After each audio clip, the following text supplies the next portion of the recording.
Hi guys and welcome back to the channel Deepak Yadav education. इस video में discuss करने वाले हैं आज के बहुत ही ज़्यादा इंपॉर्टेंट करंट अफेयर्स को।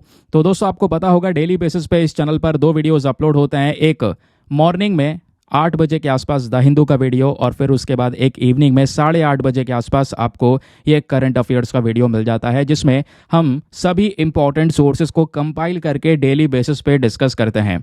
तो इस वीडियो का सबसे बड़ा फ़ायदा है जिसमें आपको Indian Express, PIB, Down to Earth जितने भी रेलिवेंट सोर्सेज हैं सभी के आर्टिकल्स को एक साथ प्रोवाइड करवाया जाता है विद प्रॉपर बैकग्राउंड इन्फॉर्मेशन। बहुत ही सिंप्लीफाई करके मैं आपको ये सभी चीज़ें समझाता हूँ। खैर, वीडियो में आगे बढ़ने से पहले अगर आपको इस लेक्चर का पीडीएफ चाहिए तो इसके लिए टेलीग्राम पर जाइएगा, वहाँ पे जाके सर्च बॉक्स में लिखना Deepak Yadav education UPSC. As you can see guys आपको ये वाला चैनल मिल जाएगा, यहाँ से आप इस पर्टिकुलर लेक्चर को डाउनलोड कर पाओगे। नाउ अगर आप चाहें तो मेरे साथ में इंस्टाग्राम पर भी जुड़ सकते हैं पर्सनली, वहाँ पे जाके लिखेंगे दीपक यादव एजुकेशन, मेरा प्रोफाइल मिलेगा। 13,000 के आसपास लोग जुड़ चुके हैं, आप भी जाकर वहाँ पे जुड़ सकते हैं। नाउ स्टार्ट करेंगे दोस्तों अपने थंबनेल वाले टॉपिक के साथ में। अब जैसे आपको पता है यूपीएससी 2024 के जो प्रीलिम्स है ये तो बहुत पहले हो गए थे। अब जिनका प्रीलिम्स क्लियर हुआ था उनको मेंस लिखना है। तो मेंस के जो एग्जामिनेशन है दोस्तों वो आज यानी 21 सितंबर से शुरू हो चुके हैं। तो आज 21 सितंबर को एसए का पेपर हुआ था। तो एसए का पेपर किस तरीके से आया है चलिए मैं आपको इसके बारे में बताता हूँ। और मैं आपको पहले ही ये चीज़ क्लियर कर दूं कि अगर पिछले साल के कुछ एसए के पेपर्स अगर आप देख पाते हो तो वहाँ पे टॉपिक फिर भी काफ़ी डिफ़िकल्ट है। इस बार का पेपर फिर भी काफ़ी ज़्यादा इजी देखने को मिलेगा। क्यों बोल रहा हूँ ये आपको टॉपिक पढ़कर खुद भी समझ में आएगा, ठीक है। तो आपको एक आइडिया लग जाएगा। जो नए हैं जिनको अगले साल एग्जामिनेशन देना है वो अच्छे से चीज़ों को सुनना है ना। जो पुराने हैं या जो पेपर देकर आए हैं उन सबको बेस्ट ऑफ लक। मैं मानता हूँ आप बहुत अच्छा पेपर करके आए होंगे और आगे जितने भी पेपर होने हैं उनको भी आप बहुत अच्छे से कर पाएंगे। अब देखो होता यह है कि एसए का पेपर हमारा सबसे पहला पेपर होता है। तो अगर ये थोड़ा सा गड़बड़ा जाता है ना तो आगे का मोटिवेशन काफ़ी ख़राब हो जाता है। पर्सनल एक्सपीरियंस है तो ये सबको ही यहाँ पर पता होगा। अब होता यह है, ये आप लोग भी मानते होंगे, जब हम लोग तैयारी करते हैं ना तो सभी पेपर्स की अच्छे से तैयारी कर लेते हैं। जीएस पेपर नंबर 1, 2, 3, 4 बहुत अच्छे से पढ़ते हैं, सभी के सोर्सेस अवेलेबल है मार्केट में। लेकिन एसए के लिए क्या पढ़ें, वहाँ कहाँ से मतलब टॉपिक आ जाएगा। क्योंकि अब आप कहोगे एसए के लिए सिलेबस में ये सब चीज़ें हैं या ये है वो है। देखिए एसए के लिए कोई भी पर्टिकुलर बुक नहीं है, वैसे आजकल मार्केट में आ गई हैं जो कि आपको बता देती हैं क्या इस तरीके से आपने ये सब चीज़ों को लिखना है। तो एसए राइटिंग को लेकर बहुत सारे वीडियोस ऑलरेडी यूट्यूब पर आपको नजर आएंगे। बहुत सारे जो आर्टिकल्स हैं टॉपर्स के वो आपको गूगल पर मिल जाएंगे, तो उनको आप पढ़ सकते हैं, आपको अच्छे से उसके बारे में आइडिया मिल जाएगा। लेकिन एट दी लास्ट जो एग्जाम में टॉपिक मिलता है ना उसको समझ कर लिख पाना थोड़ा सा यहाँ पर डिफिकल्ट हो जाता है। और ये चीज़ें ऐसा भी नहीं है बहुत मुश्किल है, सभी में से बहुत सारे बच्चे क्लियर करने वाले हैं।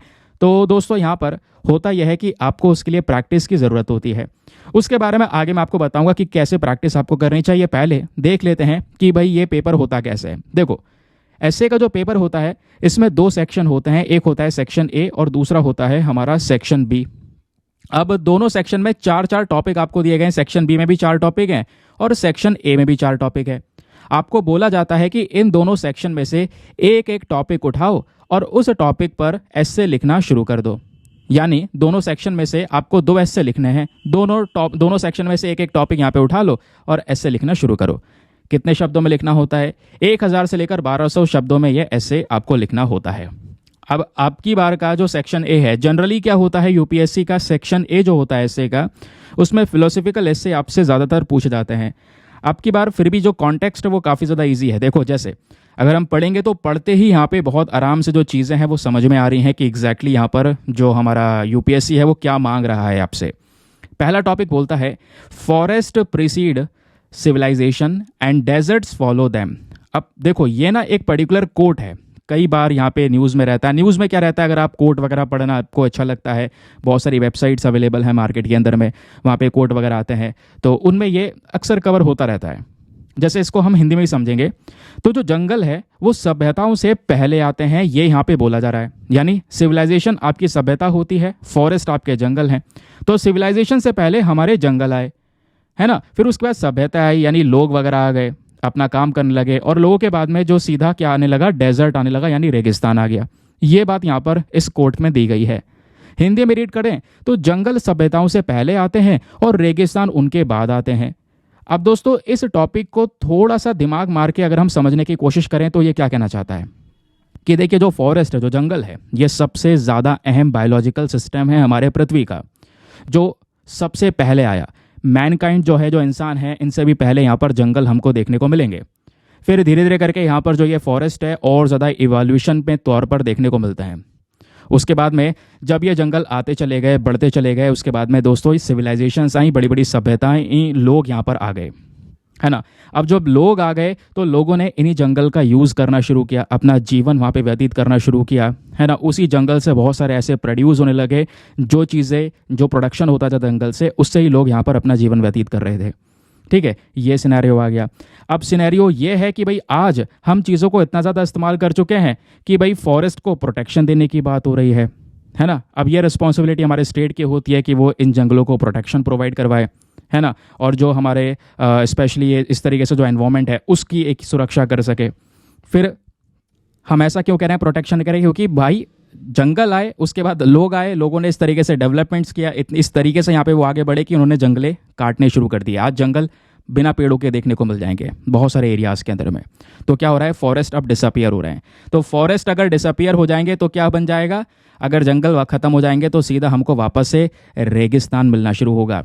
तो as the forest disappear deserts will follow. इस वजह से हमें कुछ स्टेप्स लेना होगा अपने इन जंगलों को प्रोटेक्शन देने के लिए। तो कहने का मतलब है ये ऐसे भी अगर हम इसको जीएस पेपर में इंक्लूड करें तो फॉरेस्ट प्रोटेक्शन की बात कर रहा है। अब यार फॉरेस्ट प्रोटेक्शन को लेकर कितने सारे ही आर्टिकल मैं आपको डिस्कस करवाता हूँ एकदम। जैसे मैं देखो, अब एक बात याद रखना, मैं सीधा सीधा अगर आप मेरे वीडियोस फॉलो कर रहे हैं, जब हिंदू के वीडियो फॉलो कर रहे हैं, वो यहाँ पे बता भी पाएंगे। मैं कई बार बोलता हूँ ना कि भाई ये वाला टॉपिक पढ़ लेना, यहाँ से मेंस में आप ये वाला डेटा इस्तेमाल कर सकते हैं, ये स्टैटिक डेटा इस्तेमाल कर सकते हैं, फॉरेस्ट किस तरीके से खत्म हो रहा है ये डेटा इस्तेमाल कर सकते हैं। कहता हूँ या नहीं कहता हूँ, आप खुद यहाँ पर जो द हिंदू का वीडियो देखते हैं स्पेशली वो बता पाएंगे, जो नहीं देखते उनको ऑब्वियस सी बात है नहीं पता होगा, है ना। तो पहला ऐसे का टॉपिक तो ये हो गया। दूसरे टॉपिक को एनालाइज करते हैं। आइए, यहाँ पे बात हो रही है the empire of the future will be the empires of the mind. अब ये भी टॉपिक ना काफ़ी ज़्यादा आप अच्छे से रिलेट कर पाएंगे। अच्छा सर, यहाँ पे क्या बात हो रही है? वैसे ये कोट मैं आपको बता दूँ, ये कोट पढ़ते ही मुझे पता चल गया, क्योंकि मैंने यहाँ पर ये जो कोट है वो पहले पढ़ रखा है, और ये कोट बेसिकली विंस्टन चर्चिल का है ना। तो उनका कोट है the empire of the future will be the empires of the mind. आखिरकार इसका मतलब यहाँ पर क्या हो सकता है? चलिए थोड़ा सा यहाँ पे हम चीज़ों को एनालाइज करते हैं और एक अनुमान लगाने की कोशिश करते हैं। यहाँ पे बात हो रहा है कि आने वाले समय पर भविष्य के साम्राज्य मस्तिष्क के साम्राज्य होंगे, यानी कि आने वाले समय पर जो इनोवेशन है, नए नए आविष्कार हैं, टेक्नोलॉजी है, वो और ज़्यादा डेवलप होने वाली है। सबसे बड़ा एग्जाम्पल दोस्तों हम आर्टिफिशियल इंटेलिजेंस का ले सकते हैं, चैट जीपीटी का ले सकते हैं। एक से एक बड़ी चीज़ आ रही है। तो जो ये हमारा माइंड है ना, ये सबसे बड़ा कह सकते हैं कि आने वाले समय पर बहुत बड़ा एम्पायर होने वाला है। अब empire of the future will be the empire of the mind, यहाँ पर क्या है, पहले आप थोड़ा सा इस बात को समझिए। पुराने पास्ट से रिलेट करते हैं। अगर हम इतिहास में देखें तो एम्पायर किसको बोलते हैं भाई? एक बड़े बड़े एम्पायर हुआ करते थे लोगों के, लैंड बेस्ड एम्पायर, जो राजा हुआ करते थे, बड़ा एरिया कब्जा लेते थे, उनका एक कैपिटल सिटी हुआ करता था। ऐसे बड़े बड़े एम्पायर्स हुआ करते थे, है ना, जिसमें ब्रिटेन का एम्पायर हुआ करता था। 7,000 मतलब जो लोग हैं उन सभी लोगों को यहाँ पर एक समय पर बहुत बड़ी तरीके से यहाँ पर रूल किया।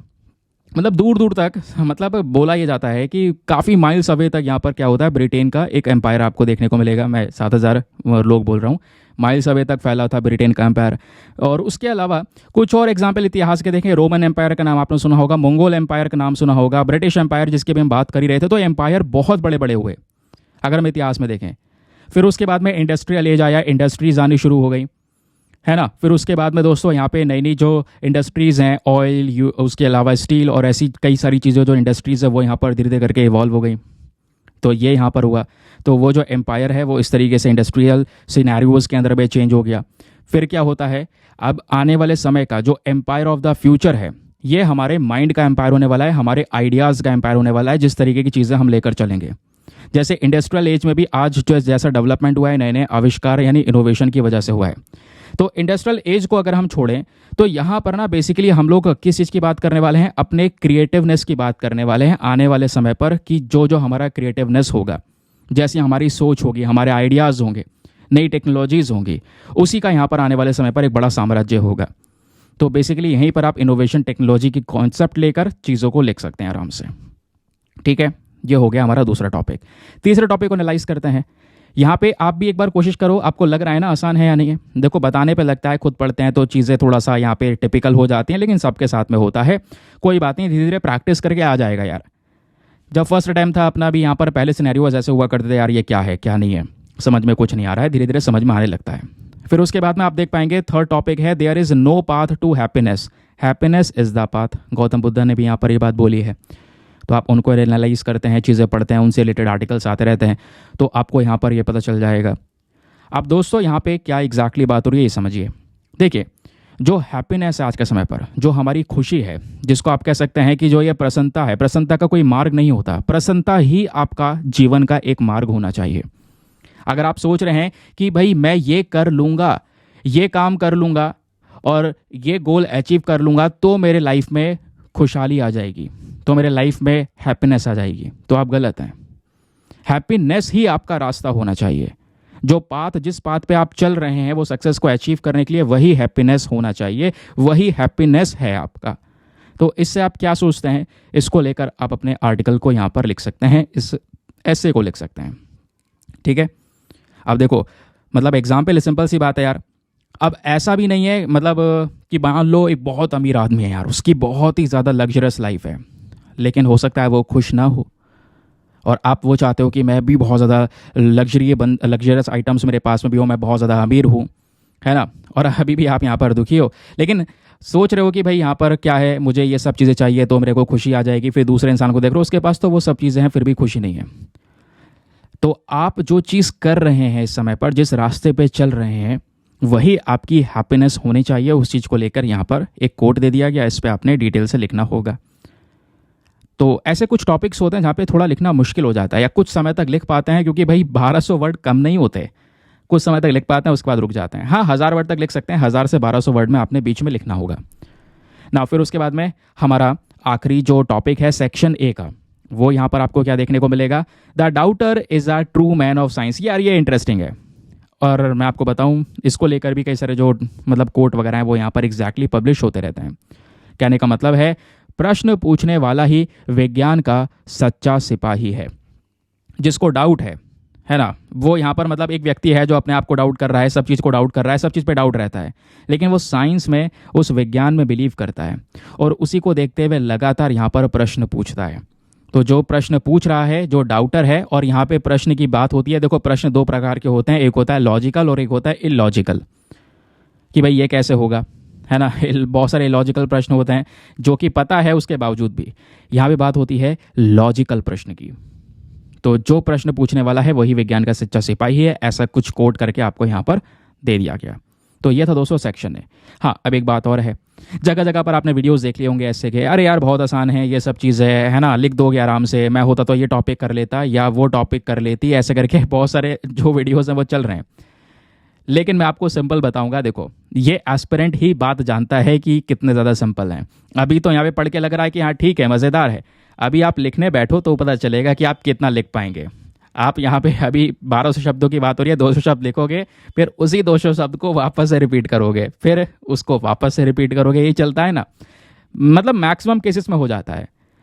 तो इसके लिए दोस्तों यहाँ पर आप सोचोगे कि क्या पढ़ें क्या ना पढ़ें, ज़रूरत ही नहीं है। आपको जो भी चीज़ आप पढ़ रहे हैं उसके प्रति आपको अवेयर रहने की ज़रूरत है। कहने का मतलब है, आप कोई आर्टिकल पढ़ रहे हैं न्यूज़पेपर में, एडिटोरियल पढ़ रहे हैं आर्टिफिशियल इंटेलिजेंस को लेकर, फ़ायदे नुकसान, उस चीज़ को ध्यान रखिए, क्या है क्या नहीं है ना। हम फॉरेस्ट को लेकर बात कर रहे हैं तो उस चीज़ को अच्छे से पढ़िए, आसपास की चीज़ों को एनालाइज करो, सतर्क रहो। वही चीज़ें आपसे ज़्यादातर पूछी जाती हैं। समझ गए? सेक्शन ए क्लियर हुआ। अब देखो यहाँ पर दोस्तों सेक्शन बी पर आते हैं। सेक्शन बी में पहले ही आंसर वो है जो आज के मतलब द हिंदू का जो वीडियो है मॉर्निंग में, उस दिन हमने डिस्कस किया। मतलब पहला क्वेश्चन तो यहाँ पे सेक्शन बी का ये प्रूव करता है कि भाई आपको न्यूज़पेपर नहीं छोड़ना है। यूपीएससी की जान है न्यूज़पेपर, क्योंकि आज ही एक एडिटोरियल डिस्कस किया था, याद है या नहीं पहले बताओ, मॉर्निंग में। और कुछ लोगों ने उसमें मैंने कॉमेडी पूछा था कि सोशल मीडिया को लेकर पूरा एक डिटेल आर्टिकल डिस्कस किया, फ़ायदे नुकसान भी बताएं, स्पेशली किड्स के लिए, क्योंकि ऑस्ट्रेलिया ने अभी हाल ही में, ऑस्ट्रेलिया के जो प्रधानमंत्री हैं एंथनी अल्बनीज़ी, उन्होंने बच्चों को बैन करने की बात की है सोशल मीडिया पे। तो पूरा मैटर वो चल रहा है, वो डिस्कशन किया। आखिरी वक्त तक अखबार पढ़ लो करो।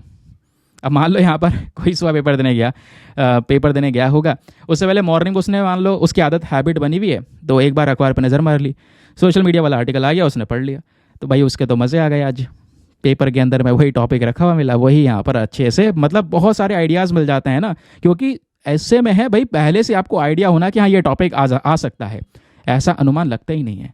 फिर वहाँ पे जाके हमारा दिमाग को इकट्ठा करना पड़ता है, सारी चीज़ों को प्रोसेस करना पड़ता है कि हाँ यार मैंने इससे संबंधित क्या क्या चीज़ें पढ़ी थी। रिलेट कर रहे होंगे आप इन सब चीज़ों को। तो पहला क्वेश्चन यह है कि social media is a triggering fearing of missing out, जिसको बोलते हैं FOMO, amongst the youth, precipitating depression and loneliness. कहने का मतलब है जो सोशल मीडिया में युवा हैं, लग रहा है कि आप सोशल मीडिया नहीं चला रहे हो, बहुत ज़्यादा दूर छूट गए हो, है ना, तो आपको छूटने का डर लग रहा है कि भाई यहाँ पर मैं बहुत पीछे रह गया हूँ। तो सोशल मीडिया युवाओं में छूटने का डर पैदा कर रहा है, जिसके कारण उनमें बहुत सारा यहाँ पर जो बच्चे हैं उनमें डिप्रेशन और लोनलीनेस जैसी चीज़ें नज़र आ रही हैं। तो इससे आप क्या समझते हैं, आप बहुत बेहतरीन तरीके से लिख सकते हैं। फिर उसके अलावा अगला प्रश्न देखिए। अगला प्रश्न, इसको आप एथिकल कह सकते हैं। क्वेश्चन क्या है भाई, एक इंसान की काबिलियत अगर आपने जाननी है ना, तो उसके कैरेक्टर को टेस्ट करना होगा। अब मान लो यहाँ पर लगभग सभी मनुष्य क्या करते हैं, मतलब इंसान सभी लोग जिंदा हैं, सभी लोग यहाँ पर रह रहे हैं, हर चीज़ का सामना कर रहे हैं, लेकिन किसी व्यक्ति के चरित्र को जानना है, उसका कैरेक्टर समझना है कि यार इसका कैरेक्टर कैसा है, उसको आप पावर दे दो, उसको शक्ति प्रदान कर दो, तब पता चलेगा। आप यूपीएससी क्रैक करना चाहते हैं तो यूपीएससी क्रैक करो, ठीक है, लेकिन जब आपके पास में पावर आ जाएगी तब पता चलेगा असली कैरेक्टर आपका, कि आपके पास में पावर होने के बाद आप क्या करते हैं, गलत काम करते हैं या सही काम करते हैं। तो किसी का कैरेक्टर पता करने के लिए उसको शक्ति दे दी जाए, बहुत बड़ी शक्ति दे दी जाए कि भाई हाँ अब इसके पास में ही सारा कंट्रोल है, तब असलियत पता चलती है उस इंसान की। तो ऐसा कुछ यहाँ पे बोला गया, जिसमें आप कई सारे करंट समय के जो एग्जाम्पल चल रहे हैं उसको भी कोट कर सकते हैं। खैर, अगला जो टॉपिक है वो क्या है, all ideas having large consequences are always simple. कहने का मतलब है आपने, चलो एग्जाम्पल देता हूँ, आपने शुरू में डिसीजन लिया कि भाई मैं ना अब बहुत ही ज़्यादा पढ़ाई करूँगा और मेरा टारगेट है कि मैं यूपीएससी निकालूंगा, है ना।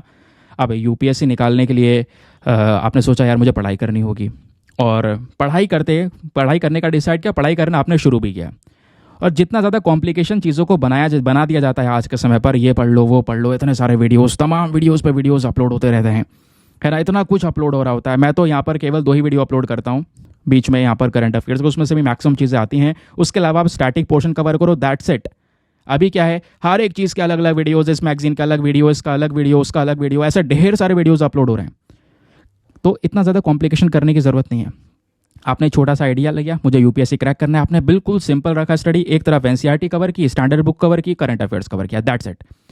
धीरे धीरे उस चीज़ों को रिवाइज करते रहे बार बार। आपका जो आइडिया है वो बहुत सिंपल था, एट द लास्ट आपने यहाँ पर क्या किया, यूपीएससी क्रैक कर लिया, तो उसका जो परिणाम निकल कर आया वो बहुत ही ज़्यादा बड़ा है, समझ गए। तो जो व्यापक परिणाम वाले सभी विचार होते हैं वो बहुत साधारण होते हैं, सिंपल होते हैं। मैंने यहाँ पे आपकी प्रिपरेशन से रिलेट कर दिया है, समझ गए। जिसका परिणाम बहुत बड़ा है, बहुत कुछ बड़ा आपके साथ में हो गया है, उसके पीछे का आइडिया बहुत सिंपल है। चलिए आगे आते हैं उसके बाद में अगले टॉपिक पर। अगला टॉपिक बात करता है the cost of being wrong is less than the cost of doing nothing. ये तो आपका मोटिवेशन है यार, ठीक है। अब ये मोटिवेशन क्या बोलता है, भाई आप जिंदगी में कुछ कर रहे हैं, मैं मानता हूं आप यूपीएससी की तैयारी कर रहे हैं या कुछ और प्रिपरेशन कर रहे हैं लाइफ में, या किसी और चीज़ की यहाँ पर तैयारी चल रही है, तो हम कहते नहीं है यार कुछ ना करने से अच्छा तो कुछ कर लेना होता है। वही यहाँ पर है कि गलत होने की कीमत कुछ ना करने की कीमत से कम है। भाई आप कोई काम कर रहे हैं अपनी ज़िंदगी में, आप बार बार गलत हो रहे हैं, फेलियर्स को हासिल कर रहे हैं, लेकिन आप ट्राई तो कर रहे हैं ना, आप एक्सपीरियंस तो गेन कर रहे हैं ना। अगर खाली बैठे रहेंगे सीधा और कुछ भी नहीं कर रहे होंगे तो वो ज़्यादा नुकसानदायक है आपके लिए, समझ गए। तो ये है बात यहाँ पर एक और इम्पॉर्टेंट चीज़ के तौर पर, इसको यहाँ पर ध्यान में रखिए। फिर उसके अलावा यहाँ पर क्या बात हो रही है, एक सेकंड को यार, ये क्या हो गया,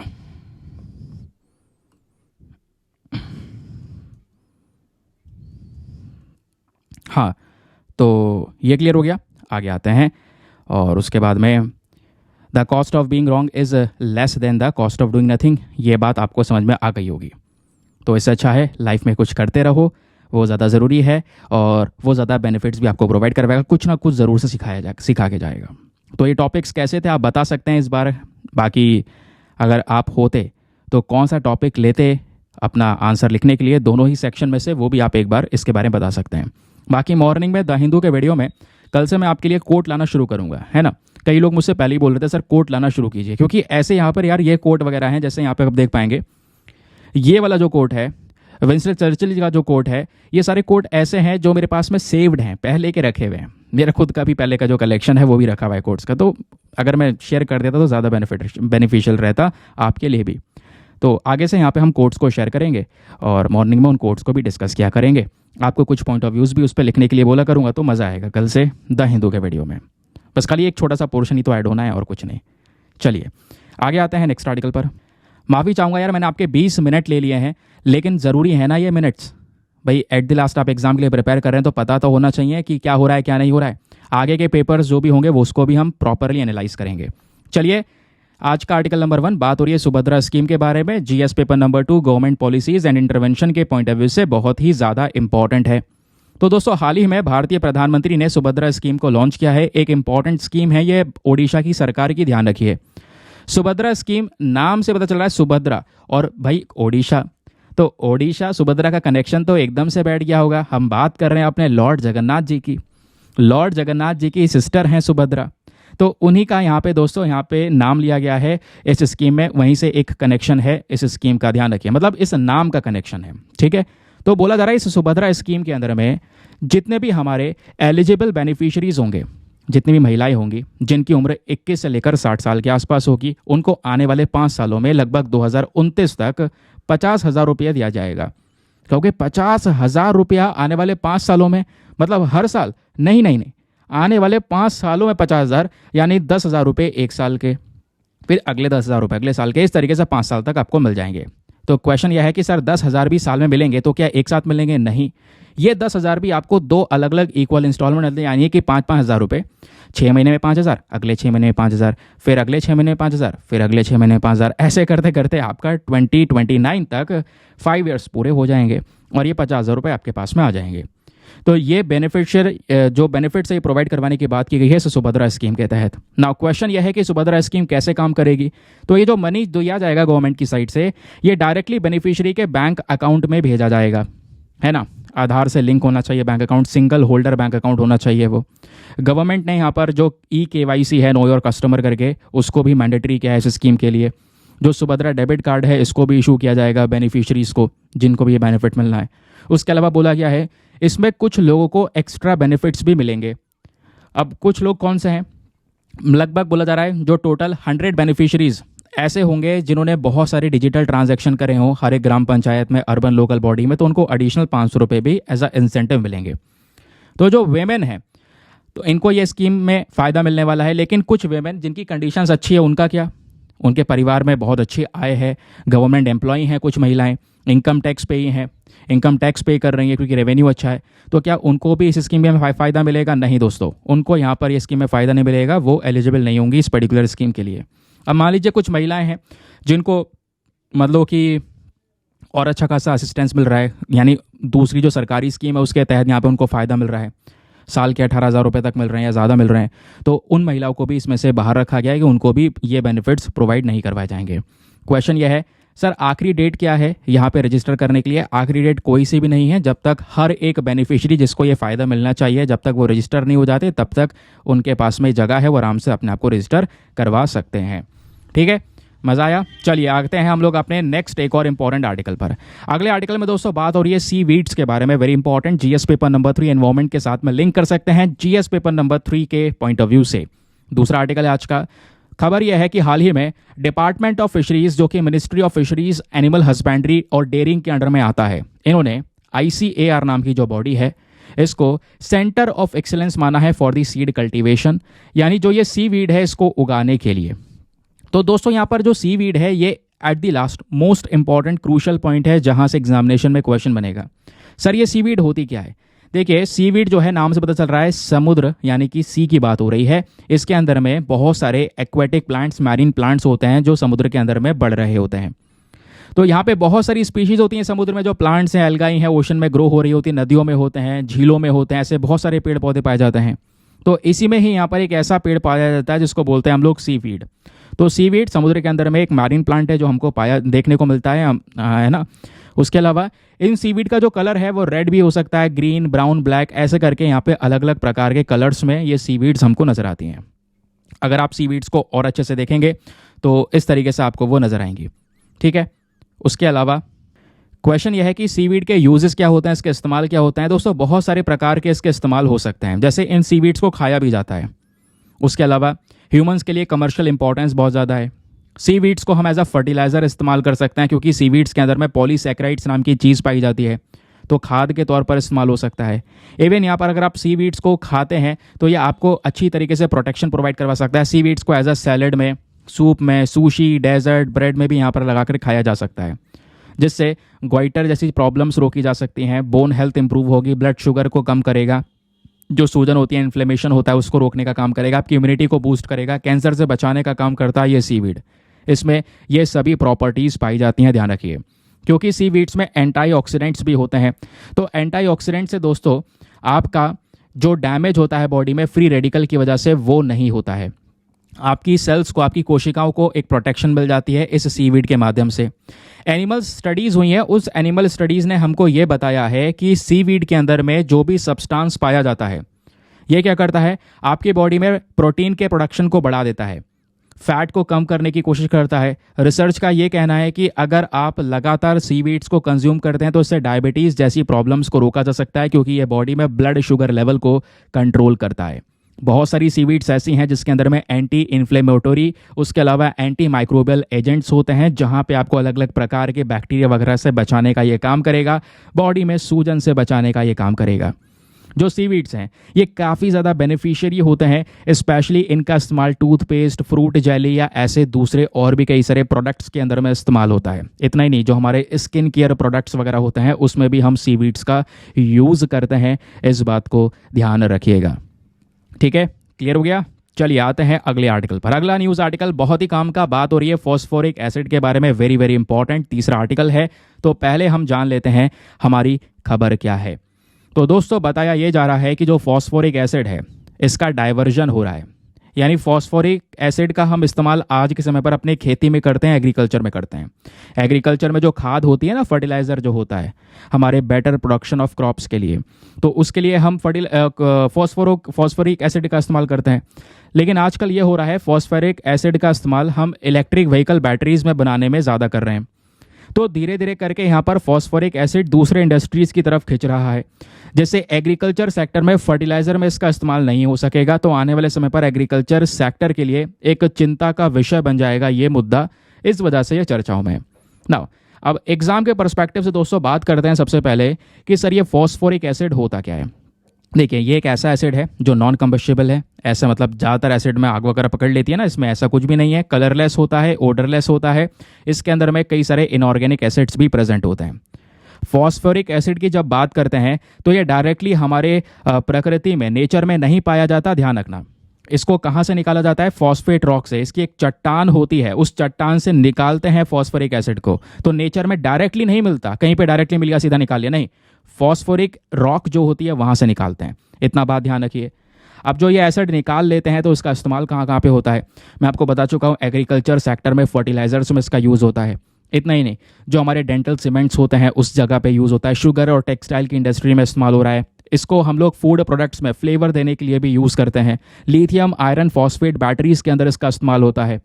इतना ही नहीं, उसके अलावा कोई और फर्टिलाइज़र बनाना है, या जो हम लोग अपने गाय भैंसों के लिए चारा डालते हैं, या फॉस्फेट सॉल्ट हो गया, सोप, वैक्सेस, पॉलिश, डिटर्जेंट्स, इन सब चीज़ों के अंदर में फॉस्फोरिक एसिड का यूज़ हो रहा है।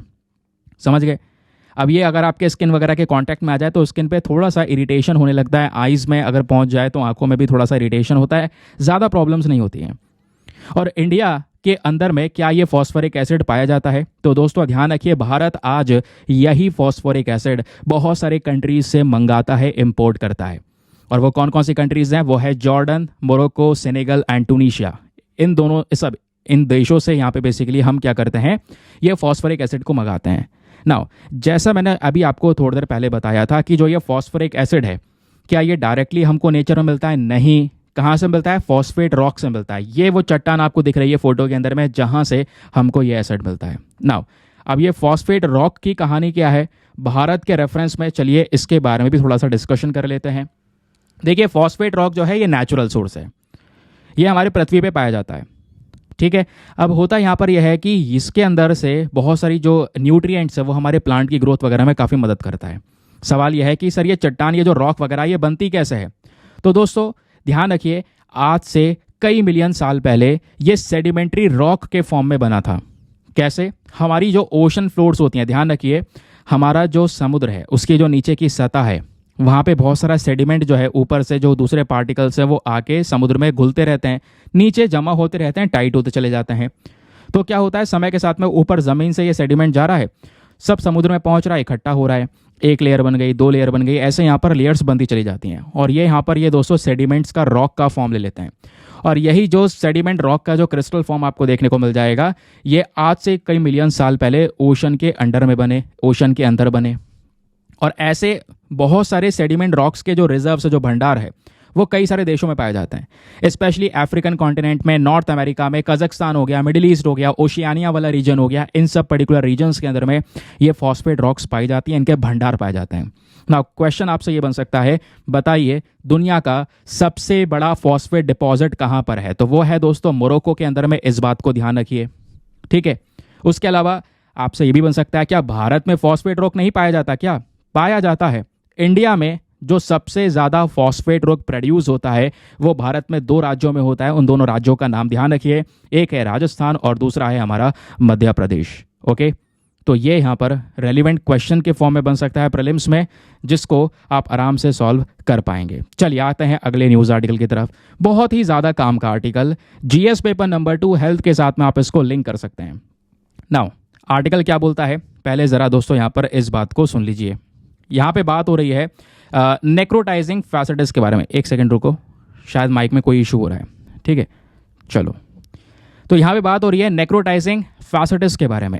एक बड़ी प्रॉब्लम है, इसका केवल एक ही फोटो में शेयर कर सकता हूँ, बाकी फोटो मैं नहीं देख पाया, आप भी नहीं देख पाओगे गूगल पर इतने ज़्यादा डिस्टर्बिंग है। फिलहाल होता क्या है, जो नेक्रोटाइजिंग फैसेटिस आपको ये नज़र आ रहा है, इसमें जो हमारी मसल टिश्यू होती है, टिश्यू जो है हमारी मैस्कुलर टिश्यू, वो फटने लगती है और बुरा सिचुएशन हो जाता है। इतना ज़्यादा बुरा सिचुएशन हो जाता है कि यहाँ पर एट द लास्ट जो उपाय है, जो सोल्यूशन है, वो है हमारी सर्जरी। तो मैटर क्या है, पहले मैं आपको ये बता देता हूँ। न्यूज़ ये है कि 59 ईयर ओल्ड एक ब्रिटिश मैन है जो कि अभी मृत्यु से बचे, क्योंकि इनको मकड़ी ने काट लिया। फिर उसके बाद वही जो घाव है दोस्तों, वो बढ़ता बढ़ता एक बीमारी बन गया और वो इतनी बड़ी बीमारी बन गया कि आज वो नेक्रोटाइजिंग फैसेटिस के नाम से जाना जाता है। ये नेक्रोटाइजिंग फैसेटिस है क्या? इसको हम फ्लैश ईटिंग डिजीज भी बोलते हैं, यानी ऐसी बीमारी जहां पर मांस खाता है वो बैक्टीरिया, एक ऐसा बैक्टीरियल इन्फेक्शन जो कि मांस को खा रहा होता है स्किन के अंदर अंदर। तो इस वजह से इसको नेक्रोटाइजिंग फैसेटिस बोला गया। क्यों बोला गया? क्योंकि नेक्रोटाइजिंग मतलब होता है टिश्यू की डेथ हो जाना, हमारे जो टिश्यूज हैं वो खत्म होते हैं। और फैसेटिस का मतलब क्या होता है? फैसिया इन्फ्लेमेशन, जो कि हमारी खाल के अंदर जो टिश्यू प्रेजेंट है बेसिकली उसका एक सूजन हो जाना और उसी टिश्यूज की मृत्यु हो जाना, ये दोनों वर्ड्स मिलकर इस चीज़ को डिफाइन करते हैं। इस वजह से इसको हम नेक्रोटाइजिंग फैसेटिस बोलते हैं। नाउ क्वेश्चन यहाँ पर यह है कि आखिरकार बैक्टीरिया के मांस खाने की वजह से बीमारी होती है, तो ये 2 प्रकार से देखने को मिलती है। एक होती है टाइप 1 और एक होता है टाइप 2 नेक्रोटाइजिंग फैसेटिस। तो टाइप 1 वाली जो बीमारी है इसको बोलते हैं पॉलीमाइक्रोबियल। पॉलीमाइक्रोबियल का मतलब यह है कि इस प्रकार की बीमारी तब होती है जब एक बैक्टीरिया, केवल एक बैक्टीरिया क्या करता है, हमारे को बॉडी में इन्फेक्शन फैला देता है। और मोनोमाइक्रोबियल क्या है? मोनोमाइक्रोबियल में दोस्तों यहाँ पर आपका एक बैक्टीरिया जो बेसिकली यहाँ पर ग्रुप ए का है, जिसमें हम लोग बोलते हैं या वो स्ट्रेप्टोकोकस हो सकता है या स्ट्रेफोलाइकोकस हो सकता है, ये जो बैक्टीरिया है इसकी वजह से बीमारी फैलती है, ठीक है। तो ऊपर जो है, अच्छा ध्यान रखिए मैंने गलती कर दी है, टाइप 2 वाला केवल एक बैक्टीरिया की वजह से होता है, पॉलीमाइक्रोबियल वाला एक से ज़्यादा, मोर देन 1 बैक्टीरिया, जिसमें आपका एरोबिक और एनारोबिक बैक्टीरिया दोनों मिल जाता है, दोनों मिलकर इन्फेक्शन को क्रिएट करते हैं, तो ये आपका कहलाता है पॉलीमाइक्रोबियल। जब इकलौता बैक्टीरिया अटैक करेगा तो वो होता है मोनोमाइक्रोबियल। तो ये जो इन्फेक्शन है ये बॉडी में कैसे मिल जाता है? मान लो कहीं पर कट लग गया, स्क्रैच लग गई है और उस कट के माध्यम से बैक्टीरिया आपके बॉडी में एंटर कर गया। अब वो आपकी जो स्किन के अंदर में टिश्यूज़ है उसको ख़त्म कर देगा, खा जाएगा। कहीं पे यहाँ पर कीड़े ने काट लिया है, सर्जरी हुई है, कोई दवाई वगैरह ली है, इंजेक्ट करी गई है, तो उस घाव से दोस्तों बैक्टीरिया इंसर्ट कर जाता है। समझ गए? तो ध्यान रखिए, ज़्यादातर ये स्किन्स को बुरी तरह से अफेक्ट करता है, फिर मसल्स को अफेक्ट करने लगेगा, फिर एट दी लास्ट यहाँ पर डेथ भी हो सकती है एक इंसान की। ये बहुत तेज़ी से अग्रेसिवली यहाँ पर फैलता है एक इन्फेक्टेड व्यक्ति के अंदर में। इसके सिम्टम्स क्या हैं? सिम्टम्स बहुत ही खतरनाक है दोस्तों। लक्षण में उस एरिया में बहुत बड़ा घाव हो जाएगा, ब्लड फ्लो प्रॉपर नहीं हो पाएगा, छोटे छोटे दाने हो जाएंगे, है ना, ये हमको देखने को मिलेगा। टिश्यू खत्म हो जाएंगे, टिश्यू की डेथ हो जाएगी, ब्लड प्रेशर लो हो जाएगा। ये कुछ इसके लक्षण हैं। Now at the last question ये है कि सर क्या इसके सिम्टम्स नहीं हैं, क्या इसके सोल्यूशन नहीं है? इसका सोल्यूशन क्या हो सकता है? तो इसका ट्रीटमेंट क्या है दोस्तों? आज के समय पर कोई भी ऐसी वैक्सीन बनाई ही नहीं गई जो कि इस बीमारी को ठीक कर सके। तो क्या है, इसको हम एंटीबायोटिक से ठीक कर सकते हैं या फिर हम सर्जरी करते हैं ताकि ये जो डैमेज हुए हुए टिश्यूज़ हैं इनको हटा ही दिया जाए। तो आपके जो यहाँ पर फैसिया और मैस्कुलर टिश्यूज़ हैं जो बर्बाद हो रहे होते हैं इस नेक्रोटाइजिंग फासेटिस में, तो ऐसे जो डैमेज टिश्यूज़ हैं सीधा उनको ही हटा दो, ख़त्म कर दो, सर्जरी कर दो, जिससे ये बीमारी आगे बढ़े ही ना। ये हमारा बेसिकली इसमें एक मेन पर्पज़ होता है।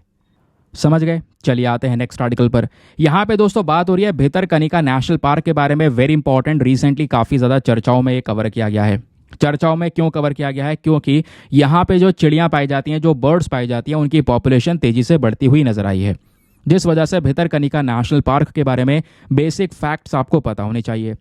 सबसे पहले बात करेंगे लोकेशन की। तो दोस्तों भितरकनिका नेशनल पार्क ओडिशा के केंद्रपाड़ा डिस्ट्रिक्ट में आपको प्रेजेंट देखने को मिलेगा। ये इंडिया का मैप है, यह है हमारा ओडिशा, और ओडिशा में आप देख पाएंगे जस्ट किनारे इस पर्टिकुलर पोर्शन पर है भितरकनिका नेशनल पार्क।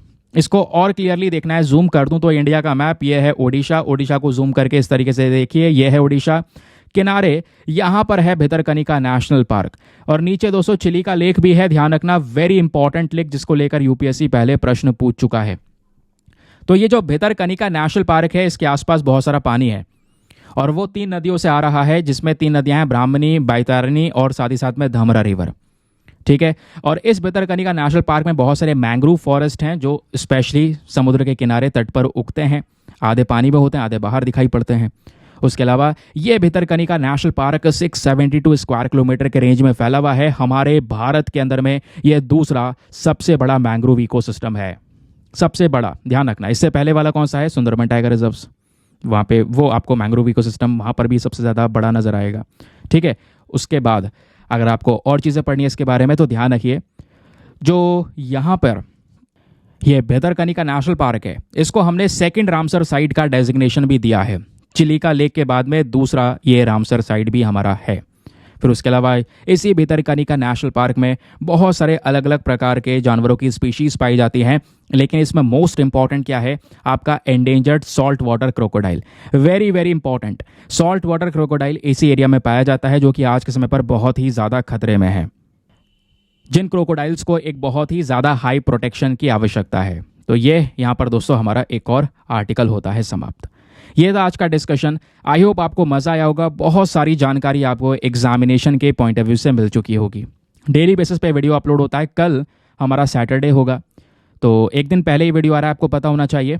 जैसे कि कल हमारी तारीख है 21 सितंबर, तो ये वीडियो वैसे आज रिकॉर्ड कर लिया है और आज ही यानी 20 सितंबर को शाम को 8:30 बजे आपको दिया जा रहा है। डेली बेसिस पे मैं ऐसा कर रहा हूँ ताकि आप इन वीडियोज़ को प्रॉपरली मैनेज कर सकें, फिर मॉर्निंग में आराम से उठ के अपने द हिंदू वाले वीडियो को प्रॉपरली फॉलो कर सकें। दोनों वीडियोस में अच्छा कंटेंट मिल रहा है, एग्जामिनेशन में आपको बहुत हेल्प करेगा। मैं फिर से बोल रहा हूँ, थोड़ा सा टाइम निकाल के दोनों वीडियोस को आराम से आप रेफर कीजिए। बाकी ये वाला जो वीडियो है इसमें मैं अभी आने वाले समय पर कुछ एडिटोरियल्स वगैरह भी ऐड करूँगा, जिसमें आपको मेंस का क्वेश्चन मिल जाएगा आराम से। उसके अलावा कुछ और टॉपिक्स भी हैं ऐसे, उनको भी ऐड करने वाला हूँ। बाकी द हिंदू के वीडियो में हम लोग जो चीज़ें जैसी चल रही हैं वैसे चल रही हैं, उसमें न्यूज़पेपर आपका कंप्लीटली कवर हो रहा है। तो उस वीडियो को बिल्कुल स्किप मत किया करो, क्योंकि मैक्सिमम क्वेश्चंस आपके द हिंदू वीडियो से भी कवर करते हैं। ठीक है, बाकी दोस्तों एसए का जो पेपर है वो मैं आपके साथ में डिस्कस कर ही चुका हूँ। कैसा पेपर था एसए का, आप अपनी राय खुद नीचे कमेंट सेक्शन में लिख सकते हैं। जो भी बिगिनर्स हैं जो नेक्स्ट ईयर की प्रिपरेशन कर रहे हैं उनको क्या करना होगा, हर सप्ताह आप एक एसए लिख सकते हैं। हम हर चीज़ की प्रैक्टिस कर लेते हैं, कभी भी एसए को हम प्रैक्टिस नहीं करते, इग्नोर कर देते हैं, कई बार सीसैट को इग्नोर कर देते हैं। तो यही वो पॉइंट्स होते हैं जहाँ पे हम पीछे रह जाते हैं। सीसैट को इग्नोर करना मतलब प्रीलिम्स क्लियर ना होना। इसलिए सीसैट पर भी फोकस करना चाहिए, आप वीकली बेसिस पे कर सकते हैं। उसी प्रकार से एसए में भी फोकस करना चाहिए। एसए एक स्कोरिंग सब्जेक्ट होता है बहुत सारे लोगों के लिए, ठीक है, जिसमें आप खुलकर, क्योंकि आपके पास में फ्री चांस है, आप फ्रीली उस पर बहुत सारे पॉइंट ऑफ व्यूज़ अपने मेंशन कर सकते हैं। तो वीकली अगर आप हर सप्ताह एक ऐसे लिखेंगे तो ऑब्वियस सी बात है, एक प्रैक्टिस बन जाएगी, हैबिट बन जाएगी, जो एट द लास्ट आपको एग्जाम में डायरेक्टली हेल्प करेगी। तो दोस्तों इसी के साथ में करते हैं अपने लेक्चर को समाप्त। मिलेंगे आपसे कल मॉर्निंग में। आज के लिए bye bye, have a nice day, thank you and जय।